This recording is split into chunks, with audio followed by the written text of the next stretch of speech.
घासल्याशिवाय धार नाही तलवारीच्या पातीला, मराठीशिवाय अर्थ नाही महाराष्ट्राच्या मातीला. मराठीशिवाय अर्थ नाही महाराष्ट्राच्या मातीला. मी अर्णव तृप्ती मधुकर शिवाय, इयत्ता तिसरी. सर्वांना माझा नमस्कार. प्रथम सर्वांना मराठी राजभाषा गौरव दिनाच्या खूप खूप शुभेच्छा. आज दिनांक 27 फेब्रुवारी महान मराठी लेखक, कवी, नाटककार विष्णू वामन शिरवाडकर म्हणजेच आपले सर्वांचे लाडके कुसुमाग्रज यांचा जन्मदिवस.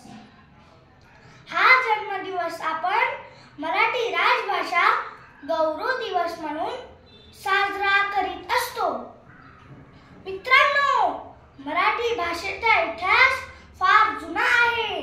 मराठी भाषा भारतामध्ये सर्वात जास्त बोलणाऱ्या भाषांपैकी तिसरी भाषा आहे. बोलायला सहज, कळायला सोपी आणि ऐकायला मधुर अशी ही आपली मराठी भाषा.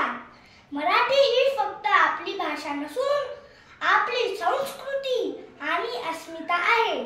आपण कुठल्याही जाती धर्माचे असलो तरीही विश्वास